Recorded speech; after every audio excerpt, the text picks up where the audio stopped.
지금 시내산에서 모세에게 하나님께서 임재하시고 또 제사를 드리는 장소인 성막을 만들라고 말씀하시면서 또 그 안에 들어가는 여러 가지 기구들을 만들어야 한다고 말씀하고 계십니다. 법궤를 비롯해 번제단, 거기에다가 제사장들이 입어야 하는 의복과 또 위임식에 이르기까지 하나님께서는 세세히 말씀해 주고 계십니다.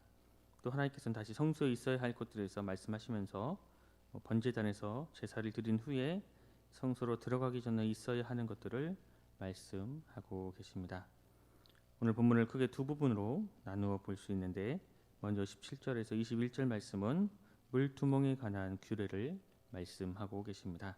이어서 22절에서 38절 말씀은 관유와 향의 제조법 및 관련 규례에 대해서 하나님께서는 세세히 말씀해 주고 계십니다. 오늘 본문 18절 말씀을 함께 읽겠습니다. 18절 말씀입니다. 너는 물두멍을 노수로 만들고 그 받침도 노수로 만들어 쉽게 하되 그것을 회막과 제단 사이에 두고 그 속에 물을 담으라. 물두멍은 성전에서 봉사하던 여인들의 놋거울로 만들어진 일종의 큰 세수 대야로 번제단과 성소 사이에 놓였습니다. 이런 물두멍은 노수로 받침을 만들고 그 위에 세숫대야 같은 것을 얹어 물을 담아 두었습니다. 노수로 받침을 만들어서 그 위에 그 물두멍을 올려야 하는 이유는 물두멍이 땅과 바로 닿게 되면 물이 부정하게 되기 때문입니다. 땅이라는 것은 정결한 것이든 부정한 것이든 다 흡수하기에 그 당시의 사람들은 부정한 것으로 생각했습니다. 그래서 땅이 부정하기 때문에 물두멍이 땅에 그대로 닿게 되면 그것은 부정한 것이 되고, 또 부정하게 된 물두멍 속에 담긴 물도 부정한 물이 되는 것입니다. 그렇게 부정하게 된 물로는 아무리 제사장이 손과 발을 씻는다 해도 정결할 수 없기에 그 부정함을 없애기 위해 밑에 받침을 만들어 그 위에 물두멍을 올려 두었습니다. 그런데 손막기구 중에 유일하게 이 물두멍만 그 크기와 규모에 대한 언급이 없습니다. 이것은 물두멍의 크기와 물의 양의 제한이 없음을 나타내므로 하나님의 무한한 용서를 상징하는 것입니다. 성막의 동문을 통과하면 제일 먼저 제단을 만나게 됩니다. 하나님께 그 제사를 드리는 동물들을 태우는 번제단을 만나게 됩니다. 그렇게 번제단에서 제물을 태운 후에 그 다음으로 성소에 들어가기 전에 거치는 것이 바로 물두멍입니다. 오늘 본문 19절 21절 말씀을 보면 만약 이 물두멍에서 그 수족을 씻지 않고 성소에 들어가면 그는 죽는다고 말씀하고 계십니다. 하나님께 가까이 나아가려면 번제단도 반드시 통과해야 하지만 그 후에 이 물두멍도 반드시 통과해야 하는 것입니다. 번제단은 죄가 태워지는 것으로 회개를 상징합니다. 그처럼 번제단에서 죄가 태워졌지만 인생을 살아가다 보면 죄로 인해 또 인생은 더럽혀질 수 있습니다. 그리고 그 더럽힌 삶을 깨끗하게 하려면 성소에 들어가기 전에 번제단 다음 기구인 물두멍을 통과해야 합니다. 마찬가지로 예수님을 믿고 구원을 얻은 우리도 매일매일 매 순간순간 회개해야 하는 것입니다. 우리가 예수님을 믿어 구원을 받았다고 해서 모든 것이 끝난 것은 아닙니다. 구원을 받았다 하지만 세상에 사는 동안 여전히 우리는 죄를 지으며 살아갈 수밖에 없습니다. 때문에 제사장들이 성소에 들어가기 전에 물두멍에서 손과 발에 있는 먼지를 씻어 그 부정함을 없앴듯이 우리도 먼지처럼 묻어있는 이 죄와 허물들을 회개함으로 씻어버려야 하나님께 나아가 하나님과 깊은 교제를 나눌 수 있는 것입니다. 이처럼 오늘 본문에 제사장들은 성막에 출입하기 앞서 물두멍에서 손과 발을 깨끗이 씻으라 말씀하고 있습니다. 때문에 제사장들이 이런 정결의식을 행하기 위해서는 항상 깨끗한 물을 준비해 두어야 합니다. 그런데 그 물이 참으로 귀하고 먼지가 많은 광야나 이 지역 땅에서 항상 물을 준비해 두는 것은 결코 쉬운 일이 아니었습니다. 또 매일 아침 저녁으로 드리는 번제뿐만 아니라 여러 제사들을 인도하면서 그 물두멍을 사용해야 하기에 결코 적지 않은 물이 필요했습니다. 따라서 이 물두멍에서 손과 발을 씻는 이러한 정결 의식을 행하기 위해 제사장들이 기울여야 할 그러한 정성, 그런 준비해야 할 사역들은 성경에 깊이 표현되어 있지는 않지만 결코 그것은 쉽지 않은 일이었습니다. 단순히 성경에 쓰여 있는 대로, 말씀에 쓰여 있는 대로 물두멍의 물 그리고 그 물을 수족을 씻으면 된다라고 단순히 생각해서는 안 되는 것입니다.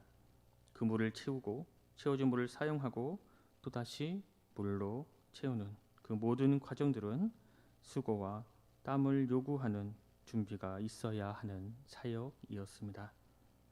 이렇게 수고와 땀을 많이 흘리며 헌신한 봉사에 마음이 더 가게 되고 더 소중하게 생각하게 됩니다. 하나님께서는 오늘 우리에게도 수고와 땀을 요구하고 계십니다. 그런데 그것은 하나님 당신을 위함이 아닌 그 사역을 감당하는 우리를 위함입니다. 교회 여러 사역들을 감당하실 때에 그것이 무거운 짐이라 여기지 마시고 그것이 하나님의 은혜요 또 하나님의 사랑임을 깊이 체험하는 우리 모든 성도님들 되시길 간절히 소망합니다. 이어서 말씀을 보면 거룩한 향 기름 그리고 향과 관련된 말씀이 나오고 있습니다. 향 기름은 최고 향품으로 제조법대로 잘 섞어서 성소의 물건이나 그 사람들을 거룩하게 할 때 쓰는 향 기름인 거룩한 관유를 만들었습니다. 그 관유를 성물뿐만 아니라 아론과 그 아들들에게 발라 거룩하게 하고 또 제사장 직분을 행하게 했습니다. 그처럼 만든 그 거룩한 관유는 제사장들 외에 화장 그리고 미용 등의 이유로 일반 사람들의 몸에 붓거나 바르지 못하게 했고 또 거룩한 용도 외에는 임의로 제조하는 것도 엄격히 금했습니다. 그렇게 사용하는 자들이 있다면 백성에서 끊어지리라 반드시 죽는다 하나님께서는 말씀하고 계십니다. 당시에 그 제사장 그리고 제사 그 모든 과정들은 거룩성을 지키는 것이 굉장히 중요했습니다. 그래서 제사장은 굉장히 복잡한 의례를 거쳐서 제사장으로 임명을 받았습니다. 그리고 굉장히 복잡한 제사법에 따라 제사하고 또 의복 그리고 성소의 모든 기구들도 다 거룩하게 구별하고 또 성소에서 쓸 기름이나 향까지 거룩하게 만들고 그것들을 아무나 사용하지 못하도록 하나님께서는 경고하셨습니다. 이렇게 하나님께서는 거룩을 강조하고 계십니다. 왜 하나님께서 이토록 거룩을 강조하셨습니까? 바로 생명이 걸려있기 때문입니다. 하나님께 제사드리는 이 성막에서 행해지는 모든 제사, 섬김, 그 봉사는 그 가지고 있는 거룩이 훼손되면 하나님께서는 그 거룩을 훼손한 자를 반드시 죽이셔야 했기 때문입니다. 거룩이 행해지지 않는 과정과 사역, 또 하나님의 거룩함을 훼손하거나 또 하나님께서 말씀하신 그 규례대로 사용하지 않은 모든 것에 대해서 하나님께서는 생명을 취하신다고 수차례 경고하고 계십니다. 이렇게 보면 정말 이 성막 안에서의 제사, 섬김, 그 모든 봉사들은 두려움과 떨림이 있을 수밖에 없는 것 같습니다. 보통 같으면 죽음이 늘 가까이 있는 조금만 실수하면 죽게 되는 그곳에 들어가고 싶지 않을 것 같습니다. 그런데 이 성막에 들어가지 않는 것은 우리 인생의 가장 어리석은 일입니다. 두렵다고 떨린다고 죽을 수 있다고 성막에 들어가지 않는 것은 우리 인생의 가장 어리석은 일입니다. 성막 안으로 들어가지 않는다면 즉 성막 밖에서는 우리를 기다리는 것은 오직 죽음밖에 없습니다. 때문에 우리 그리스도인들은 성막 안으로 들어가야 합니다. 그런데 그 성막 안으로 들어갈 때에 우리의 생명을 걸어야 한다는 두렵고 떨리는 마음으로 성막에 들어가는 것이 아니라 기쁘고 감사하며 즐거운 마음으로 성막 안으로 들어갈 수 있습니다. 바로 그 길이 거룩입니다. 거룩한 자에게는 성막은 두려움보다 떨림보다 기쁨과 감사, 하나님을 만나는 즐거움과 은혜가 훨씬 더 큰 곳이 바로 성막입니다. 하나님께서 이처럼 거룩을 강조하지 않을 수 없는 이유가 여기에 있습니다. 제사장으로 세워질 때 기름 부음을 받으며 거룩함을 받고 또 그 거룩 위에서 제작된 제사장 의복을 입습니다. 거기다가 또 거룩하신 하나님 앞에 서기 위해 물두멍에서 수족을 씻고 정결함을 유지해야 했습니다. 기름 부음 위에 제사장의 의복을 더하고 그 위에 또 물두멍의 정결 의식을 더해야 그 제사장은 거룩함을 입고 하나님 앞에 나아갈 수 있었습니다. 이러한 모든 의식들은 우리에게 중요한 교훈을 주고 있습니다. 특히 구약에 있었던 이 모든 제사 제도가 종료된 시대를 살아가고 있는 우리에게 무엇이 중요한가를 말해주고 있습니다. 오늘날 우리가 하나님 앞에 나아갈 때에도 마찬가지로 거룩함이 똑같이 요구되는 것입니다.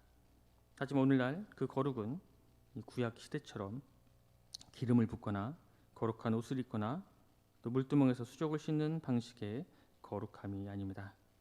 성막과 관련된 그 모든 법은 바로 예수 그리스도의 십자가에서 다 성취되었고 전부 다 폐지되었습니다. 그러나 우리가 잊지 말아야 할 것이 하나 있습니다. 우리가 반드시 기억해야 하는 것은 오늘날 폐지된 것은 여러 가지 형식이지 그 형식 속에 담긴 우리의 마음의 자세, 태도까지 폐지된 것은 결코 아닙니다. 성막을 통해 하나님께 나아가는 여러 가지 복잡한 절차들은 다 폐지되었지만 하나님을 만나기 위해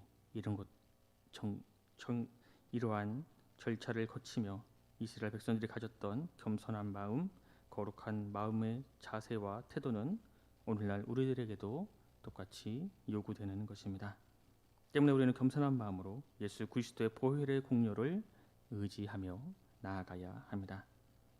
예수 그리스도의 보혈의 공로를 통한 거룩, 그리스도의 보혈의 공로와 은혜가 없이 우리는 결코 거룩해질 수 없습니다. 예수 그리스도 없이 우리는 죽음이요 오직 예수 그리스도를 통해 우리는 생명을 얻을 수 있습니다. 주님의 사랑과 주님의 은혜를 의지하는 그 믿음으로 하나님을 만나고 또 예수 그리스도의 보혈의 능력으로 거룩해져서 하나님과 깊이 교제함으로 이 모든 기쁨을 누리는 우리 순천원성교회 모든 성도님들 되시길 간절히 소망합니다. 기도하겠습니다. 하나님 아버지 감사합니다. 오늘도 우리에게 새로운 한날을 주시고 주님의 말씀을 듣고 묵상하며 하루를 시작할 수 있도록 인도하여 주시니 감사합니다. 주님, 죄인이 하나님을 만나고 또 하나님과 깊은 교제하기 위해선 거룩해야 하지만 우리 스스로 거룩이나 생명을 생산할 그 모든 능력들을 상실했음을 고백합니다. 아무런 영적 갈망도 없고 나의 절망적인 형평도 가늠할 수 없는 처절한 상태임을 고백합니다. 그런데 우리 스스로 아무것도 할 수 없는 것을 아시는 우리 하나님께서 예수 그리스도를 보내주시고 또 십자가에서 죽게 하심으로 죄인된 우리들에게 하나님이 인정하시는 거룩함을 주심을 감사합니다. 또 그 거룩으로 말미암아 우리가 편안을 얻고 또 하나님과 깊은 교제를 나누게 하시니 감사합니다. 나의 모든 공로, 나의 모든 노력, 나의 모든 의는 철저히 내려놓고 온전히 하나님만을 의지할 수밖에 없는 인생임을 깨닫게 하여 주시고 깨달은 대로 우리가 실천하며 살아갈 수 있도록 함께하여 주시옵소서. 우리의 삶을 통해 하나님의 살아계심이 증거되게 하시고 내 뜻대로 내 마음대로 살아가는 것이 아니라 내가 속한 그곳에 나의 삶의 모습들을 통해 살아계신 하나님을 증거하고 또 하나님 나라를 세워가는 거룩한 하나님 나라의 백성이 되게 하여 주시옵소서. 모든 것 감사드리며 예수 그리스도 이름으로 간절히 기도드립니다. 아멘.